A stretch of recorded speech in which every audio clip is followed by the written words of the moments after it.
All right, happy Pride Month and happy anniversary to myself. I want to talk about coming out. So, here in the United States, some 6% of us identify as some sort of sexual minority. In some cities, it is as high as 20 to 30%. And I think it's a heck of a lot more. It's not hard to see, right? The divorce rates are 50, 60% in most of the United States.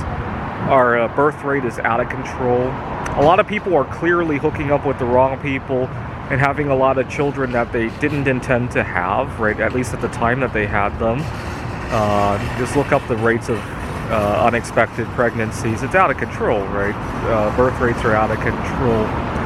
And I think there's another or actually a majority that a lot of people are not acknowledging, right? I'm talking about people who feel romance toward themselves. I think this is a large group, by the way.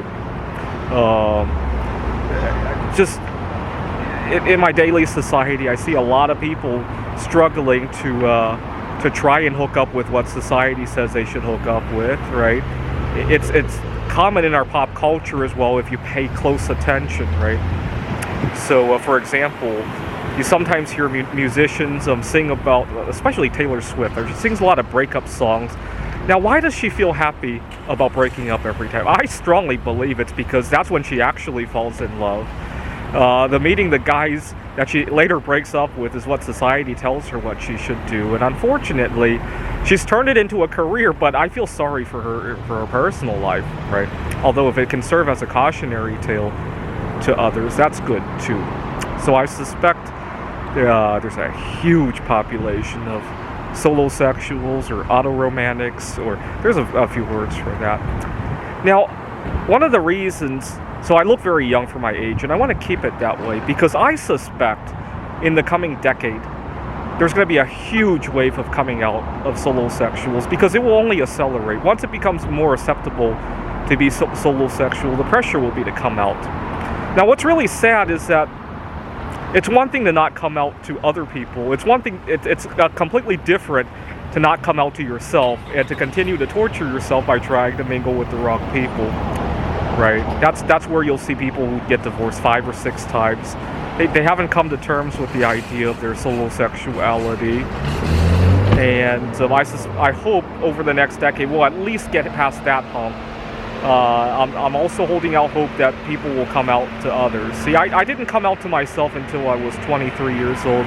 And I really didn't come out to others until I was 33 years old, at the beginning of the pandemic, basically, when it was more popular to do so. Now, I see a huge benefit as more and more people come out as a solosexual. Why?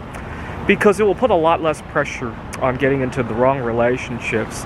We might see divorce rates go down. We'll certainly see the rates of unexpected pregnancies go down. And with that, we might see lower crime rates, right? Let's face it.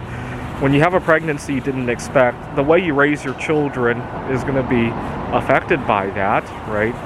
Now, this whole discussion about abortion, most of that would evaporate. It wouldn't even be a worry, right? We might be more open to immigration, right? Because we need to replace our population with others who actually want to get involved in relationships and have children, right? Not being forced to, right?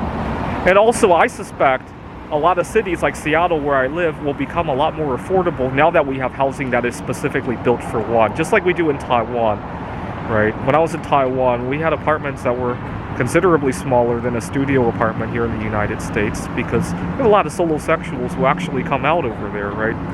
Anyways, keep yourself healthy, and because over the next decade, we may see a huge wave of solosexuals coming out, and it will be the greatest revolution the sexual community has ever seen.